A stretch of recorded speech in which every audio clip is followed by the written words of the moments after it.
ভাগ্য, কত সুন্দর শব্দ এই ভাগ্য।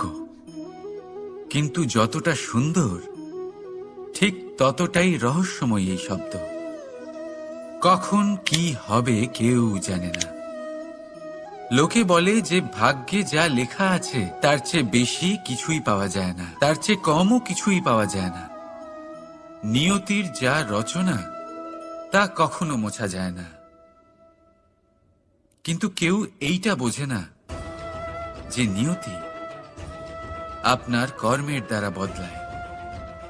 যদি আপনি শুভ চিন্তা করেন, শুভ কর্ম করেন, তাহলে নিয়তি আপনার সাথে খারাপ কিছু হতেই দেবে না। কখনো আকাশে পাখিদের দেখুন, তারা কখনো ভাগ্যের উপর নির্ভরশীল হয় না। যতই ঝড় আসুক, যতই তীব্র হাওয়া দিক, ঘুরতে থাকে, একটা জিনিস জড়ো করে নিজের সৌভাগ্য, নিজের বাসা নিজেই তৈরি করে। নিজের সন্তানের জন্ম দেয়, তাকে লালন পালন করে, নিজেই তাকে উড়তে শেখায়, কখনোই ভাগ্যের উপরে নির্ভরশীল হয় না সে। এই বিষয়টা আমাদেরও শিখতে হবে। তাই মনে রাখবেন, আপনার ভাগ্য নিয়তির লিখন নয়। আপনার ভাগ্য তাই যেটা আপনি দিনের পর দিন আপনি নিজেই লেখেন। কিছু নিজে পরিশ্রম করে, কিছু নিজের ভাবনার জোরে। রাধা রাধা। মানুষের স্বভাব হলো যে সে সবসময় নিজে বলতে চায়, কারুর কথা শুনতে চায় না।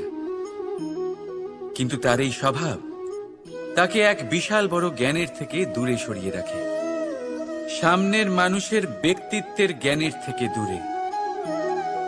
তাই যদি আপনি কাউকে চিনতে চান, কাউকে বুঝতে চান, তাকে থামাবেন না, শুধু বলতে দিন। কারণ একজন ব্যক্তির ব্যক্তিত্ব লুকিয়ে থাকে তার কথার মধ্যে, আর তার আসল পরিচয় লুকিয়ে থাকে তার শব্দের পেছনে। বলতে দিন, আস্তে আস্তে আপনি সব বুঝতে পারবেন। এটাই তফাৎ হলো একজন সাধারণ মানব আর একজন মহামানবের মধ্যে। এক যে কাউকে বলতে দেয় না, আর এক যে সবার কথা শুনে। তাহলে সিদ্ধান্ত আপনার, আপনি কি সাধারণ হতে চান না অসাধারণ? কারণ এই ভবিষ্যৎ আপনার। রাধা রাধা। ধৈর্য, এই ধৈর্য কি কোনো গুণ, কোনো অনুভূতি, কোনো দৃষ্টিভঙ্গি? আমার জন্য ধৈর্য এক বাহন। আপনি হয়তো ভাবছেন, এই কেমন বাহন? বাহন তো ঘোড়া হতে পারে, হাতি হতে পারে, উটও হতে পারে, কিন্তু ধৈর্যকে বাহন বানানো মানে? চলুন আপনাকে একটা কথা বোঝাই। পৃথিবীতে এমন কোনো বাহন নেই যে তার আরোহীকে আছড়ে ফেলেনি। সেটা উট হোক বা হাতি হোক বা ঘোড়া হোক, চলতে চলতে কখনো নড়বড় করেই বসে। তারপর সেই আরোহী পড়ে কারোর পায়, তারপর পড়ে তার নিজের নজরে। কিন্তু ধৈর্যরূপী বাহন কখনো কাউকে ফেলে না, কখনো না। না সেই আরোহী কারোর পায়ে পড়ে, আর না তো নিজের নজরে। কারণ ধৈর্য আপনাকে বিবেক প্রদান করে, বিবেক আপনাকে পরিকল্পনায় সাহায্য করে, আর পরিকল্পনা প্রদান করে আপনাকে শক্তি, আপনার লক্ষ্যের দিকে অগ্রসর হওয়া। বুঝলেন? ধৈর্যকে সঙ্গে রাখুন, নিজেকে আরো ধৈর্যশীল করে তুলুন। এই ধৈর্যের সাহায্যে আরোহণ করে দেখুন কিভাবে এই বাহন আপনাকে আপনার গন্তব্যে পৌঁছে দেবে। রাধা রাধা। ভাগ্য আর কর্ম, এই দুই এমন শব্দ যাকে ঘিরে সমগ্র সংসার। কেউ বলে আমার ভাগ্যে এটা ছিল না, যা পেলে আমার জীবন অন্যরকম হতো। কেউ বলে আমার গত জন্মের কর্ম নিশ্চয়ই এমন ছিল, যে কারণে এই জন্মে এরকম ভাগ্য পেয়েছি আমি। এই সব বাদ দিন আর একবার শান্ত চিত্তে ভাবুন। আপনি বুঝতে পারবেন যে ভাগ্য আর কর্ম এই দুই এই জন্মের। তফাৎ শুধুমাত্র এটাই। রাধা রাধা। এই সংসারে আলোর উৎস কি? সূর্য। এই সংসারে মিষ্টি জলের উৎস কি? নদী। এই সংসারে উচ্চতার প্রতীক কি হয়? হিমালয় পর্বত। আমরাও জীবনে এরকমই হতে চাই, সূর্যের মতো তেজস্বী হতে চাই, নদীর মতো পূজনীয় হতে চাই, হিমালয় পর্বতের মতো উচ্চতা লাভ করতে চাই। সব ঠিক আছে, কিন্তু তার জন্য আমরা কাজ কি করি? যদি এরকম আমরা হতে চাই, তাহলে সবার আগে সূর্যের মতো নিজেকে উজ্জ্বল করুন। সূর্যের সব থেকে বেশি আলো নিজের অন্তরে থাকে। নদীর মতো নিজের পথ নিজেই তৈরি করুন। পাথরের সাথে ধাক্কা খাওয়ার পরেও থেমে না যাওয়া শিখুন। হিমালয় পর্বতের মতো উচ্চতা লাভ করতে হলে সেটার মতো অটল থাকতে শিখুন। একটা কথা অবশ্যই মনে রাখবেন, নিজেকে জ্বালাবেন, তবেই সংসারকে আলোকিত করতে পারবেন। রাধা রাধা। প্রতীক্ষা, প্রয়াস, এই দুই জীবনের অভিন্ন অঙ্গ। দেখতে গেলে আমরা জীবনে কারোর না কারোর প্রতীক্ষা অবশ্যই করি। সে কোনো ব্যক্তি হোক বা সময় হোক বা কোনো ভাবনা, সবকিছুই হতে পারে। আর দেখতে গেলে সব সময় কেউ না কেউ কিছু প্রয়াসও করে চলেছে। যেমন সাফল্য আসার প্রতীক্ষা, বিফলতা যাতে না আসে তার জন্য প্রয়াস, সুখ আসার প্রতীক্ষা, দুঃখ যাতে না আসে তার জন্য প্রয়াস। এবার প্রতীক্ষা আর প্রয়াসের মধ্যে এক ঘনিষ্ঠ সম্পর্ক রয়েছে, আর তা হল যিনি প্রতীক্ষা করেন তিনি ঠিক তাই পান যা একজন প্রয়াস করা ব্যক্তি পেছনে ফেলে আসে। তাই প্রতীক্ষা নয়, প্রয়াস করুন। এই প্রয়াসের মধ্যেই সুখের চাবিকাঠি রয়েছে। রাধা রাধা। মানুষ কর্ম করেন। আমি বারংবার বলি যে ফলের আশা করবেন না। তাও মানুষ কোথাও না কোথাও নিজের কর্মের বদলে কোনো না কোনো ফলের আশা অবশ্যই রাখেন। কখনো তিনি সফল হন, কখনো অসফল। সেই জন্যই আমি বলি যে ফলের আশা কখনো রাখবেন না, কারণ সাফল্য বা অসফলতা মনের মধ্যে রাখলে কখনো কোনো লাভ হয় না। যদি সাফল্য মনের মধ্যে রাখেন তাহলে অহংকার জন্ম নেবে। যদি অসফলতা মনের মধ্যে রাখেন তাহলে এক হীনমন্যতায় আপনি ভুগবেন, যা দিয়ে কোনো শুভকর্ম হবে না। সেই জন্য শুধুই কর্ম করে যান, কর্মেই মগ্ন থাকুন। আর আসুন আমার সাথে ভালোবেসে বলুন, রাধা রাধা। বন্ধু আর শত্রু, প্রত্যেকের জীবনের একটা বড় অংশ এর উপরে নির্ভরশীল হয়ে থাকে। আপনার জীবনের সফলতা আর অসফলতাও এর উপরে নির্ভরশীল। কিন্তু এই বন্ধু এবং শত্রুদের খুঁজে পাওয়ার জন্য আপনাদের বাইরে যাওয়ার প্রয়োজন নেই, কারণ এরা স্বয়ং আপনার ভেতরেই আছে। আপনি যদি বিনম্র থাকেন, যদি আপনি নিরন্তর প্রয়াস করতে পারেন, তাহলে আপনার কোনো বন্ধুর প্রয়োজন নেই। যদি আপনার মধ্যে অহংকার থাকে, যদি প্রতি কথায় আপনার মধ্যে ক্রোধ উৎপন্ন হয়, তাহলে আপনার শত্রুর কোনো প্রয়োজনই নেই। নিজের অন্তরের এই বন্ধু ও শত্রুকে চিনুন, আর আমার সাথে ভালোবেসে বলুন, রাধা রাধা। একে চিনতে পারলেন? একে কুঠার বলা হয়। আপনারা জীবনে কোথাও না কোথাও কোনো না কোনো রূপে এটা দেখেই থাকবেন। একটা ব্যাপার নিশ্চিত, এই কুঠার ছাড়া কোনো বৃক্ষকে কাটতে পারা সরল নয়।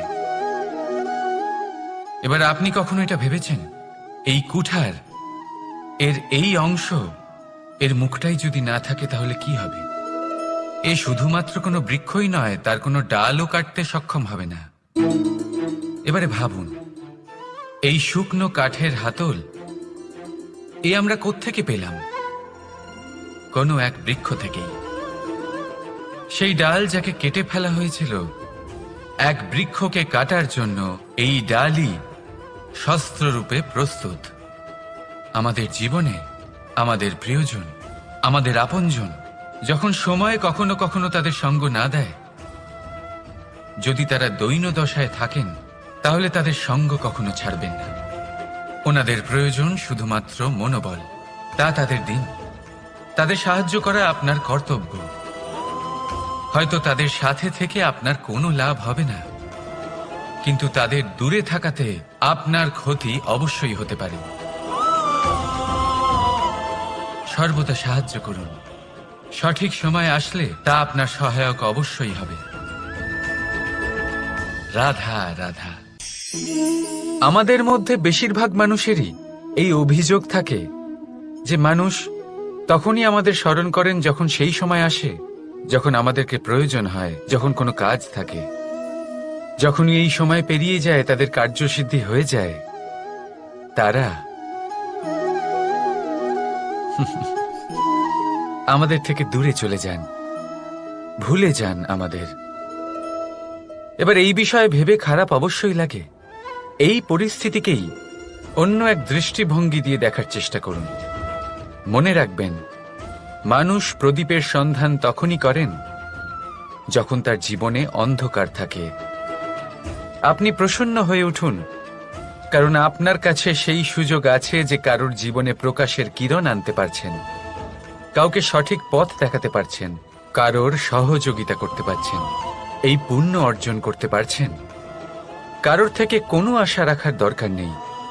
যার আপনাকে যতটা প্রয়োজন তাকে ততটাই সাহায্য করুন, ততটাই সবাইকে প্রেম বিতরণ করুন। আর এই প্রেমের ভাব নিয়েই আমার সাথে বলুন, রাধা রাধা। এটা সেই নৌকার প্রতিরূপ যা আমাদের নদী পার করায়। এবার বিষয়টা একটু ভেবে দেখুন। সেই বিশাল নৌকা যা আমাদের নদী পার করায়, সেটার নির্মাণ নদীতে নয়, ডাঙায় হয়। আর যদি আমরা এটাকে নদী অবধি পৌঁছতে চাই, তাহলে আমাদের দরকার পড়ে কোনো গরুর গাড়ির অথবা ঘোড়ার গাড়ির। তার সাহায্যে একে বহন করা হয়। এবার পথে যদি কোনো জলধারা আসে, কোনো নদী আসে, আর সেটাকে পার করতে হয়, তাহলে তখন সেই নৌকার ওপরে গাড়ি রাখা হয়, তারপর তাকে পার করা হয়। অর্থাৎ এই যাত্রা দুজনের সংযোগ ছাড়া সম্পূর্ণ হতেই পারবে না। সেই জন্যই এই প্রবাদ আছে, কখনো নৌকা তো কখনো গাড়ি। আমাদের সম্পর্কের মধ্যে অতি আবশ্যক, আমাদের সম্পর্কের মধ্যে অত্যন্ত গুরুত্বপূর্ণ হল সংযোগ। সবসময় একসাথে চলা, সংযোগ স্থাপন করা। সবসময় সুখী থাকবেন। রাধা রাধা। পুস্তক, পুস্তক থেকে আমরা কি না শিখতে পারি। জ্ঞান হোক, বিজ্ঞান হোক, ইতিহাস হোক, সব শিখতে পারি। কথায় আছে, একটা ভালো পুস্তক, একটা ভালো গ্রন্থ পাওয়া তা 100 ভালো বন্ধু পাওয়ার সমান। কিন্তু যদি একটা ভালো বন্ধু পাওয়া যায়, তাহলে তা গোটা গ্রন্থাগারের সমতুল্য। সে আপনাকে কর্মের বিষয়ে জ্ঞান দেয়, সাফল্যের রসায়ন শিক্ষা দেয়। সে আপনাকে ইতিহাসে অমর করে রাখবে। শুধু তাই নয়, সে আপনাকে শুধু পথই দেখাবে না, সেই পথে আপনার সাথে সঙ্গী হয়ে চলবে সে। সেই জন্য জীবনে যদি কোনো ভালো বন্ধুকে পাশে পান, তাহলে তাকে আপন করে রাখবেন, তাকে সামলে রাখবেন। জীবন সহজ হয়ে যাবে। রাধা রাধা। বর্ষা ঋতু শুরু হলেই পাখিদের মধ্যে চাঞ্চল্য বেড়ে যায়। আর সেটা হবে নাই বা কেন? বাসা ভেঙে যায়, বৃক্ষ ভেঙে পড়ে। প্রত্যেক পাখি তার থাকার জন্য একটা নতুন জায়গার, একটা ছায়ার, একটা ছাদের খোঁজে থাকে। শুধু একটা পাখি এসব কিছুই করে না। না তো তার এসব সমস্যা নিয়ে কোনো চিন্তা থাকে, না কোনো দরকার পড়ে। আর সেই পাখি হলো বাজ। সেই সব সমস্ত ছোটখাটো সমস্যার থেকে অনেক দূরে ওপরে উড়ে বেড়ায়, মেঘের থেকেও অনেক উঁচুতে। তাই এই সব ছোটখাটো সমস্যা যা আপনার জীবনে এসে থাকে, এই সব নিজের চারপাশকে ঘিরতে দেবেন না। নিজের চিন্তা ভাবনাকে অনেক উঁচুতে রাখুন। আপনার সমস্ত সমস্যা নিজে থেকেই নিচে চলে আসবে। রাধা রাধা। আপনি কখনো কোনো ইঁদুর দেখেছেন? তার সবসময় কিছু না কিছু চাই, ঠোকরাতে থাকে সারা দিন সারা রাত। কখনো আপনার রান্নাঘর থেকে কিছু নেবে, তো কখনো ভাড়ার ঘর থেকে কিছু নেবে। কখনো আপনার জামা ছিঁড়বে, কিছু তুলে নিজের গর্তে নিয়ে চলে যাবে। কিন্তু আপনি দেখুন, সে কখনোই সন্তুষ্ট হয় না, ওর পেট কখনোই ভরে না। ঠিক তারই বিপরীত হলো, শিখলেন যে সব সময় ছিনিয়ে খায় সে সব সময় অভুক্তই থাকে। যে ব্যক্তি সব সময় সবাইকে দান করে তাকে এই ক্ষুধা কখনোই জ্বালায় না। যে ইঁদুর যে সবসময় ছিনিয়ে খায় একলা হয়ে যায়, তার শত্রু তৈরি হয়। সেখানেই নদী যে সবসময় সবাইকে দান করে তাকে মানুষ মা ভেবে তার পুজো করে। তাই ছিনিয়ে নয়, দান করাতে বিশ্বাস রাখুন। আর আসুন আমার সাথে ভালোবেসে বলুন, রাধা রাধা। কোনো ব্যক্তির ব্যক্তিত্ব কিভাবে তৈরি হয়? আপনার কি মনে হয় যে ব্যক্তি জন্ম থেকে তার স্বভাব নিয়ে জন্মায়, নাকি আপনার মনে হয় যে এই প্রকৃতি ব্যক্তির জন্য তার নিয়তি রচনা করে? না, এরকম একেবারেই হয় না। আমি আপনাকে বোঝাচ্ছি। যখনই বৃষ্টি পড়ে কোনো বিন্দুর দিকে দেখবেন, এবার এই বিন্দু যেখানে পড়ছে তার উপরে নির্ভর করছে তারপর কি হবে। যদি এই বিন্দু পড়ে কোনো ক্ষেতের ওপরে, তাহলে কোনো নতুন ফসলের জন্ম দেবে। যদি সে গরম কড়াইতে পড়ে তাহলে বাষ্পীত হবে। যদি সে কোনো সাপের মুখের ভেতরে পড়ে তাহলে বিষ তৈরি হবে। ঝিনুকের ভেতরে পড়লে মুক্ত তৈরি হবে। যদি কোনো পাতার ওপরে পড়ে তাহলে শিশির তৈরি হবে। একই বিন্দু, কিন্তু তার সঙ্গত তার ভবিষ্যৎ এবং ব্যক্তিত্ব নির্ধারণ করবে। এবার এটা তো শুধুমাত্র এক বিন্দু, তার কাজ হলো শুধুমাত্র পড়া। কোথায় সেটা সেও নির্ধারণ করতে পারে না। কিন্তু আপনি হলেন মানুষ। আপনি বাছাই করতে পারবেন যে আপনার সঙ্গী কারা হবে, কাদের সাথে আপনি মেলামেশা করে বড় হবেন। তাই তা ভালোভাবে করুন, কারণ এই নির্বাচন আপনার হাতে, কারণ এই জীবন আপনার, ভবিষ্যৎ আপনার। এবার আপনি মহান হতে চান কি না তার নির্ণয় আপনাকেই করতে হবে। আসুন আমার সাথে ভালোবেসে বলুন, রাধা রাধা। সুরক্ষা প্রত্যেক ব্যক্তির জন্য গুরুত্বপূর্ণ, কিন্তু এটাই মানুষের সবথেকে বড় শত্রু। কিভাবে? ভেবে দেখুন, একজন মানুষ যখন একটা সুরক্ষিত পরিবেশে থাকে তখন তার মধ্যে আলস্য চলে আসে। সে জানে যে আমাকে না ভবিষ্যতের জন্য কিছু করতে হবে আর না আজকের জন্য কিছু করতে হবে, শুধুই জীবন যাপন করতে হবে। এই সুরক্ষা কবচ থেকে বাইরে বেরোনো অত্যন্ত জরুরি। ভাবুন, পাখি যে তার সন্তানকে জন্ম দেয়, কিছুদিন পরে তাকে তার বাসা থেকে বের করে দেয়। কেন? যদি এরকম না করে তাহলে সেই সন্তান জীবন কাটাতেই শিখবে না। যদি তাকে ডাল থেকে নিচে না ফেলে দেয়, সেই সন্তান উড়তেই শিখবে না। তার পাখনা শক্তিশালী হবেই না। সে তার নিজের বাসা তৈরি করার চেষ্টাই করবে না। পাখি তার বাসা তখন তৈরি করে যখন তার অভিভাবক তাকে ত্যাগ করে।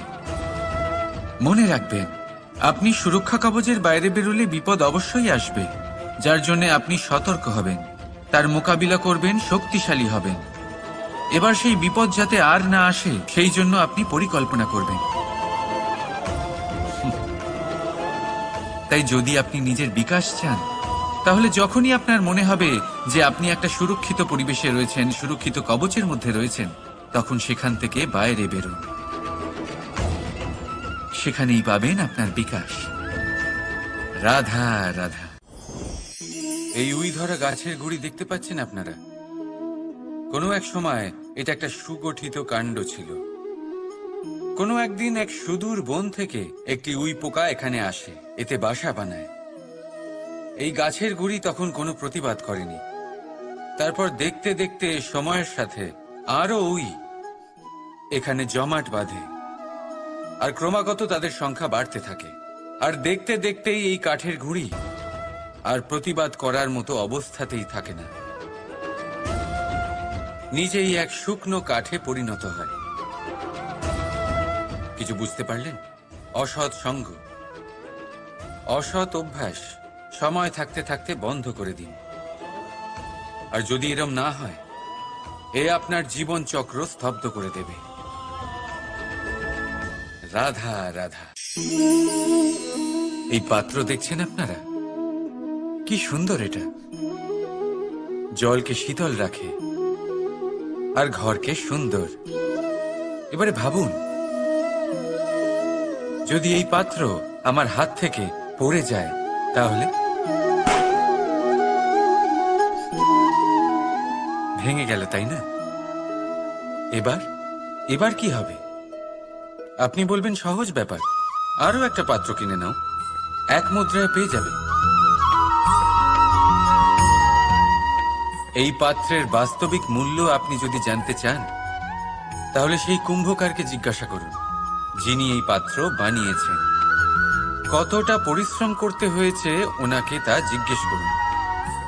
সর্বপ্রথম তিনি সেই মাটি মেখেছেন, তারপর তাকে চাকায় বসিয়ে গঠন করেছেন, তারপর কতবার চেষ্টা করে তাকে সঠিক আকার দিয়েছেন, তারপর আগুনের তাপে পুড়িয়ে তাকে কঠিন বানিয়েছেন, তারপর রং করে তাকে সাজিয়ে আমাদের সামনে প্রস্তুত করেছেন। এত পরিশ্রম দ্বারা তৈরি এই পাত্র আমরা স্বল্প দামে নিজের করে নিলাম।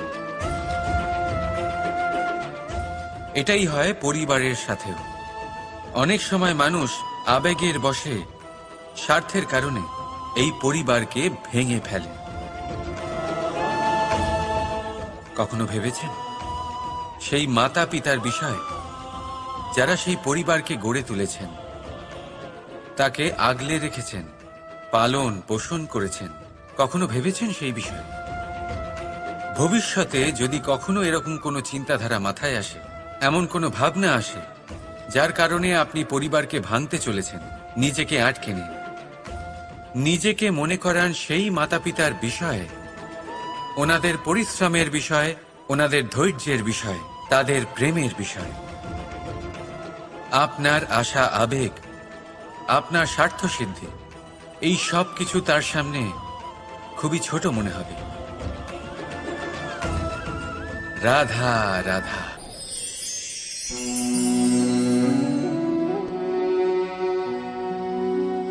করে দিলাম শেষ। সংসার সর্বদা কৃষ্ণকে এই কথা শোনাবে যে কৃষ্ণ নিজেই নিজের মামার হত্যা করেছে। কিন্তু এটা সময়ের প্রয়োজন ছিল। আর এই কিন্তু হত্যা নয়, বধ ছিল। আর ব্যক্তি নিজের বধ নিজেই ডেকে আনে। এই সংসারে এগিয়ে চলা অতি আবশ্যক, কিন্তু কোথায় নিজেকে থামাতে হবে সেটা জানা তার চেয়েও বেশি আবশ্যক। আর যে এটা বুঝতে পারে না, তার অন্ত সুনিশ্চিত। যে ব্যক্তি নিজের ভুল বুঝতে পারে, তার মুক্তি লাভ হয়। আর যে স্বীকারও করতে পারে না, তার বধ সুনিশ্চিত। মথুরার রাজা কংস, তার বধ এই জন্য হয়নি কারণ সে আমায় হত্যা করার প্রয়াস করেছে, আমার মাতা পিতা বা আমার দাদুকে বন্দী করেছে। ওর বধ এই জন্য হয়েছে যে ওর ঘৃণা প্রেমের সীমায় আসা সত্ত্বেও থামেনি। কংস মামা এটা কখনো বোঝেনি যে নিজেকে কখন থামাতে হবে। আর যা কিছু সে করেছে, যত পাপ সে করেছে, তা নিয়ে কখনো মন্থনও করেনি। অনেকবার বোঝানোর পরেও সব সময় প্রেমের থেকে মুখ ফিরিয়েছে। আর কি করল? শুধুই ঘৃণার দ্বারা এই ভালোবাসার ক্ষতি করার চেষ্টা করল। তাই মনে রাখবেন, এই সংসার, এর জীবন শক্তি হল প্রেম। আর যে এই প্রেমের ক্ষতি করার চেষ্টা করবে, তার অন্ত, তার বধ সুনিশ্চিত। রাধা রাধা। সূর্যের তাপ এতটাই প্রখর হয়, তা সমস্ত বনস্পতিকে শুষ্ক করে দেয়।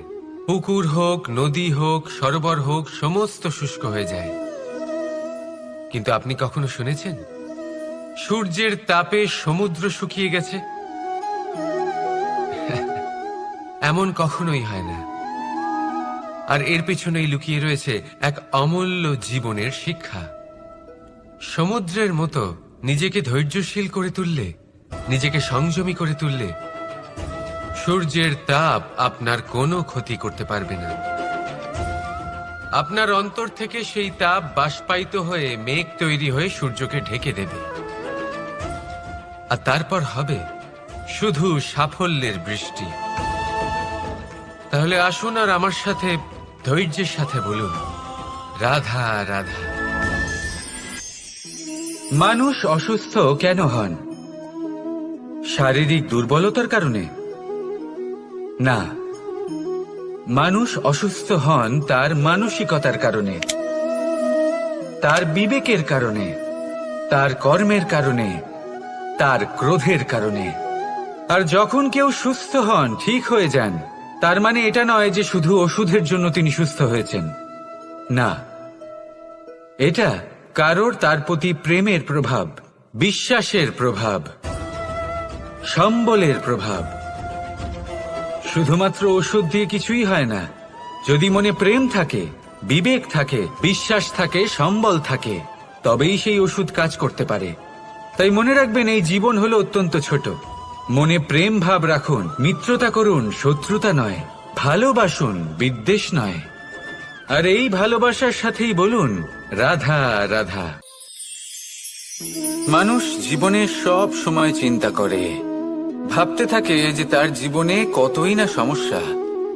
তারপরে নিজের আশেপাশে দেখে আর ভাবে যে সবাই কত প্রসন্ন, শুধু আমার জীবনেই সমস্যা আছে। কিন্তু বিষয়টা তা নয়। শুধু প্রত্যেক ব্যক্তিরই নয়, প্রত্যেক প্রাণীরও জীবনে সমস্যা আছে। এবার মানুষ একটা পাখিকে দেখে এটাই ভাবে যে এদের জীবন কতটা সহজ। কোনো দেশেরই সীমারেখা এদের ওপর লাগু হয় না। কোথায় থাকবে সেই নিয়েও কোনো ভাবনা নেই। কত শান্তির জীবন এদের। তারপর সে একটা পিঁপড়েকে দেখে আর এটা ভাবে, কি অসাধারণ, এদের তো সারা জীবনই মাটির উপরেই অতিবাহিত হয়, খাবারটাও মাটিতেই পেয়ে যায়। কি শান্তির জীবন এদের। কিন্তু যখন কোনো ঝড় আসে, তখন সবার আগে সেই পাখির বাসাটাই ঝড়ে ভেঙে যায়। এই পাখি যে শাখাতেই গিয়ে বসে পড়ুক, তাদের উপর সবসময় সংকট থাকে যে ওপর থেকে কোনো বড় পাখি এসে তাদের উপর প্রহার না করে, তারা নিজেদের প্রাণ না হারায়। আর যদি কথা বলি পিঁপড়েকে নিয়ে, এদের উপর সবসময় সংকট থাকে যে কোনোভাবে বাতাস বা জল এদের ভাসিয়ে না নিয়ে যায়, কোনো প্রাণী ওকে পা দিয়ে পিষে না দেয়, এই পিঁপড়ে পিষ্ট হয়ে না মারা যায়। দেখুন, সমস্যা প্রত্যেকের জীবনে রয়েছে, আর এই সমস্যা আসতেই থাকবে। এর অর্থ এটা নয় যে এই সমস্যার সম্মুখীনই হওয়া যায় না, এর সমাধানও সম্ভব নয়। প্রত্যেক সমস্যার সমাধান অবশ্যই আছে, শুধু শান্ত মনে সেটা খুঁজে বের করতে হবে। তাহলে সেটাই করুন, প্রত্যেক সমস্যার সমাধান করতে থাকুন। যত সমাধান করবেন, জীবন আনন্দময় হয়ে উঠবে। যদি সমাধান না করেন, তাহলে আজীবন দুঃখই পেতে থাকবেন। আসুন আমার সাথে ভালোবেসে বলুন, রাধা রাধা। কর্ম, ধর্ম আর কর্তব্য, এই তিনটি একে অপরের সাথে জড়িত। আর অনেক সময় এই তিনটি পালন করতে করতে আমাদের সেই ব্যক্তির সামনে গিয়ে দাঁড়াতে হয়, তার বিরুদ্ধেই যেতে হয়, যাকে আমরা সব থেকে বেশি ভালোবাসি। কিন্তু সেইখানে এই যুদ্ধ কোনো ব্যক্তিগত যুদ্ধ থাকে না। এ হলো কর্ম, ধর্ম আর কর্তব্যের যুদ্ধ। এটা সরল নয়, অত্যন্ত কঠিন হয় তার সম্মুখীন হওয়া যাকে আমরা সব থেকে বেশি সম্মান করি। কিন্তু আমাদের তো আমাদের ধর্মের পথে চলতেই হবে, কারণ আমরা কর্মবদ্ধ, কর্তব্যবদ্ধ, আর এটাই করা উচিত। শুধু এটুকু মনে রাখবেন, যদি আপনার উদ্দেশ্য শুভ হয়, আপনার ভাবনা শুভ হয়, আপনি যদি কর্ম, ধর্ম আর কর্তব্যের পথে অগ্রসর হন, তাহলে এই প্রক্রিয়াতে যদি আপনাকে আপনার আরাধ্যেরও সামনে দাঁড়াতে হয়, তাহলেও আপনার কোনো ক্ষতি হবে না। তাহলে আসুন আর আমার সাথে ভালোবেসে বলুন, রাধা রাধা। সাথী।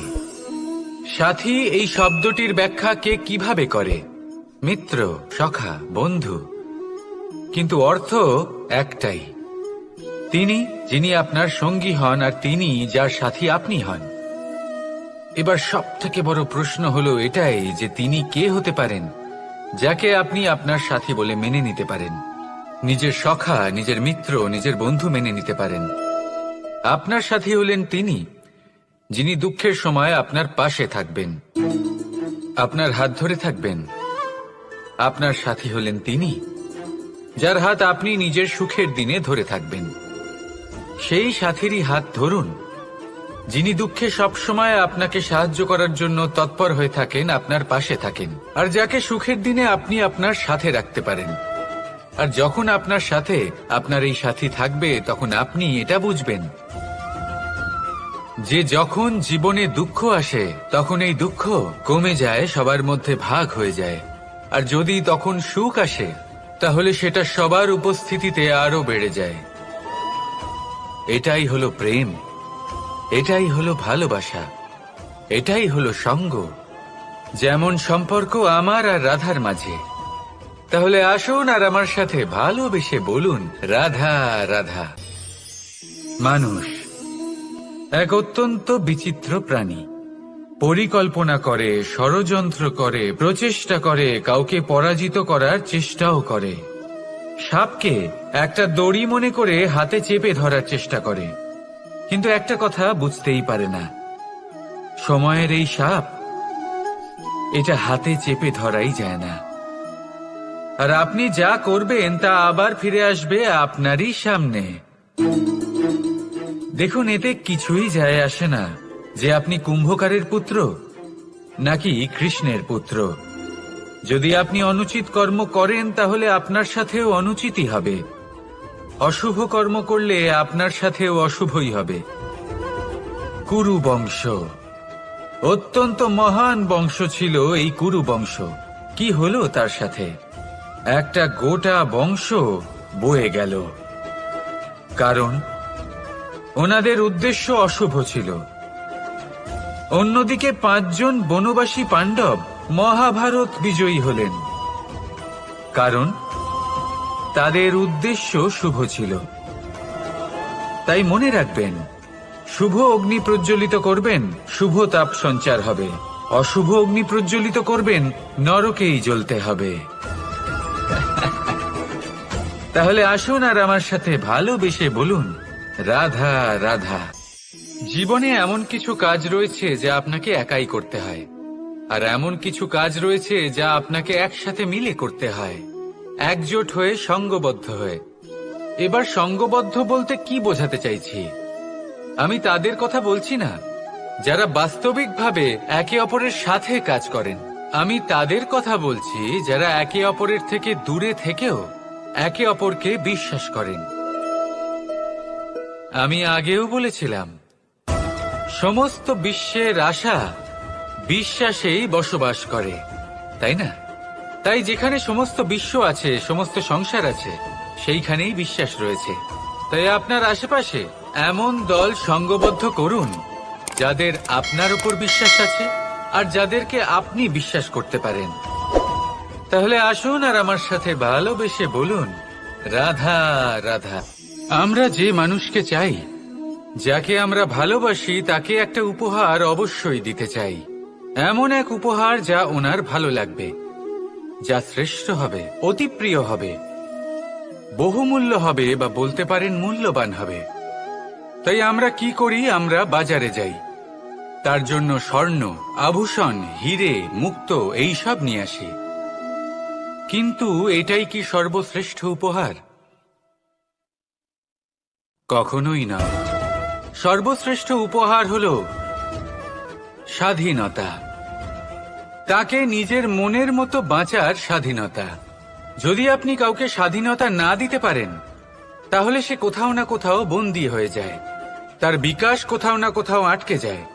কিন্তু যদি আপনি কাউকে স্বাধীনতা দিতে পারেন, তাহলে আপনি দেখবেন ও সমস্ত সংসারকে, এই জীবনকে নিজের দৃষ্টিভঙ্গি দিয়ে দেখবে, বুঝবে যে কোনটা হলো উচিত আর কোনটা হলো অনুচিত, আর এটাই হলো সর্বশ্রেষ্ঠ।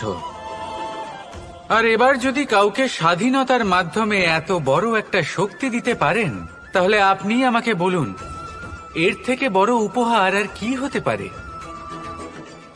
আসুন আর আমার সাথে ভালোবেসে বলুন, রাধা রাধা। পিতা আর পুত্রের সম্পর্ক অত্যন্ত মধুর হয়ে থাকে। পিতা স্বপ্ন দেখেন, তাকে পূর্ণ করার সকল সম্ভাব্য চেষ্টা করেন, কিন্তু তাও অনেক সময় ওনার স্বপ্ন অপূর্ণ থেকে যায়। তখন পিতা ভাবেন যে স্বপ্ন উনি পূর্ণ করতে পারেননি, ওনার সন্তান তা অবশ্যই পূরণ করবে। যে স্থানে উনি কখনো পৌঁছতে পারেননি, সেই স্থানে ওনার পুত্র অবশ্যই পৌঁছবে। পিতা নিজের সন্তানের ভবিষ্যৎ নিয়ে সেই স্বপ্ন দেখেন, আর যখন সেই সন্তান সামনে এগোতে থাকে, তখন তার দুঃখ হয় না, বরং গর্ব হয়। ওনার ভালো লাগে এটা দেখে যে ওনার সন্তান অনেক উন্নতি করছে। কিন্তু যখন সন্তান নিজের অভিভাবকের শক্তি দেখে, তার যশ দেখে হিংসা করতে থাকে, সমস্যা সেইখানেই শুরু হয়।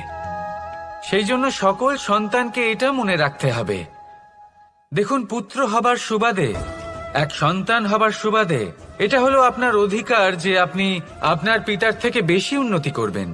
আপনার পিতাও এটাই চান, কিন্তু সুস্থভাবে এটা করুন।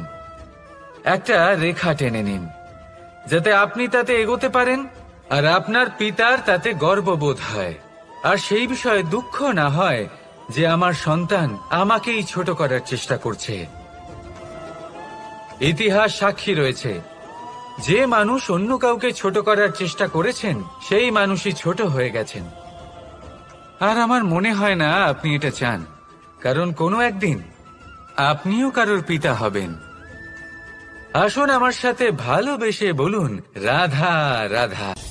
প্রেম এই সংসারে এসেছিল এই সংসারকে প্রেমের শিক্ষা দেওয়ার জন্য, এই জীবনের সুখের অনুভূতি আসলে কি তা শেখানোর জন্য। কিন্তু যদি সত্যি কথা বলি, তো আমি নিজেই প্রতিদিন প্রেমের নতুন নতুন স্বরূপ দেখতে পাই, প্রেমের একটা নতুন অনুভূতি প্রত্যেক নতুন দিনে। আর তার কারণ হলো এই প্রেম অনন্ত, এ হলো দৈব। প্রেম হলো এই সংসারের সব থেকে বড় ঢাল এবং সব থেকে বড় অস্ত্র। এই প্রেম ছাড়া না কোনো ন্যায় হয় আর না কোনো শাস্ত্র, না জীবন আছে আর না অন্ত। এবার যদি এই প্রেম মনের মধ্যে বাস করতে শুরু করে, তাহলে কখনো কোনো সমস্যাই হবে না, আর যদি হয়েও থাকে তাহলে তা স্থায়ী হবে না। এই প্রেম কি না করতে পারে? এই প্রেম সমস্ত সমস্যা মিটিয়ে ফেলতে পারে, আপনার মনের মধ্যে অহংকারকেও বিনাশ করে দিতে পারে, আপনাকে সাক্ষাৎ ঈশ্বরের সাথে দেখা করাতে পারে। তাই প্রেমের দ্বারা প্রয়াস করতে থাকুন, এই সংসারের প্রত্যেক মানুষকে, প্রত্যেক বস্তুকে, প্রত্যেক জীব জন্তুকে ভালোবাসবেন। আর এই প্রেমের দ্বারাই বলুন, রাধা রাধা। আজ আমি আপনাকে এমন এক গল্প শোনাবো যা আমার নন্দ বাবা আমাকে শুনিয়েছিলেন যখন আমি ছোট ছিলাম। কাহিনী একজন সাধু আর একজন বিছের। একবার এক সাধু নদীর পাড়ে স্নান করছিলেন। উনি দেখলেন যে জলের প্রবাহে একটা বিছে ভেসে যাচ্ছে। তার প্রাণ বাঁচানোর জন্য উনি তাকে তুলে নদীর পাড়ে রাখার চেষ্টা করলেন, কিন্তু যেই সেই বিছেকে উনি হাতে তুললেন, সেই বিছে ওনাকে কামড়ে দিল। সাধু আবার চেষ্টা করলেন, সেই বিছেকে হাতে নেওয়াতে সে আবার তাকে কামড়ে দিল। আরো একবার চেষ্টা করাতে ওনার শিষ্য ওনাকে জিজ্ঞেস করল, এ আপনি কি করছেন গুরুদেব? এসব কি হচ্ছে? আপনি তারই প্রাণ বাঁচানোর চেষ্টা করছেন যে আপনাকে কামড়ে দিচ্ছে। গুরুদেব উত্তর দিলেন যে ও বিছে হয়েই নিজের কর্ম করছে, নিজের প্রবৃত্তি, নিজের ব্যবহার বদলাচ্ছে না। তাহলে আমি সাধু হয়ে তা কেন বদলাবো? এর তাৎপর্য হলো সরল, যে সংসারে কিছু মানুষ আছেন যারা হয়তো খারাপ, দুষ্ট প্রকৃতির, আর হয়তো তারা কখনোই বদলাবেন না, কখনোই কোনো পরিবর্তন আসবে না। কিন্তু তার মানে এই নয় যে আমরা আমাদের কর্ম করা ছেড়ে দিই, আমরা আমাদের প্রচেষ্টা ছেড়ে দেব। আগে না, আমাদের তো করতেই হবে, কারণ ইতিহাস সাক্ষী আছে যে এই চেষ্টা এই সংসারের ধারাকেও বদলে দিতে পারে। তাহলে আপনিও আসুন আর আমার সাথে ভালোবেসে বলুন, রাধা রাধা।